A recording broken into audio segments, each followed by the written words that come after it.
పిలాతు రాజు ఎవరిని అడిగిండు? యేసు. నువ్వు రాజు అంటే అప్పుడే అన్నాడు, ఎస్ నేను ఎవరిని? నీతిగా రాజు. ఎవరు? రక్షించే రాజు. ఎవరు?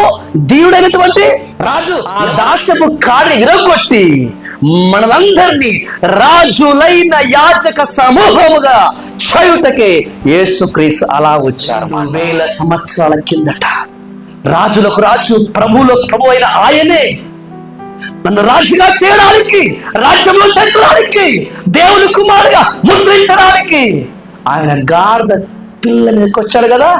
అప్పుడు గాడిదను చంపేసిండు, రాజుగా చేసిండు. అందుకే నేను రాజును. హల్లెలూయా. ఆయన వధింపబడిన దేవుని గొర్రె పిల్ల. ఆయన తన స్వరక్తమునిచ్చి మనల్ని సంపాదించుకున్నాడు కనుక మనం కూడా ఎవరిని తిన్నా తిండి లేకపోయినా మీరు రాజే. నమ్మొద్దు. ఇంకోటి తెలుసా, యేసుక్రీస్తు ఇప్పుడు యేసుక్రీస్తు బంధించబడ్డాడు. ఏమన్నాడు? అప్పటికే తలకు ములకిరీడం పెట్టేశారు. తర్వాత కూడాలతో కొట్టి పిలాతు ముందు పెట్టారు. నువ్వు రాజువా అన్నాడు. అప్పుడు ఏమన్నాడు? కానన్నాడా? హల్లెలూయా. నెత్తికి ముళ్ళ కిరీటం ఉన్నా నేను రాజే, వీపులో కూడా నిపుణున్నా నేను రాజే. హల్లెలూయా. ఎందుకంటే నేను ఎలా రాజును ఈ లోకస్తులకు అర్థం కాదు. ఈ పాపం చేత అంధులైపోయినటువంటి అవిశ్వాసులకు అర్థం కాదు.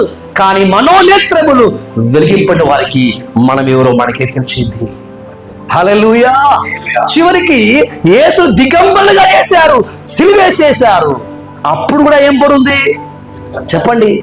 అప్పుడు కూడా రాసే చివరికి పొత్తి గుట్లతో చుట్టి పశుర పాకలో బండబెట్టిండు. ఆయన ఎవరు? రాజే. దేవుడికి స్తోత్రం.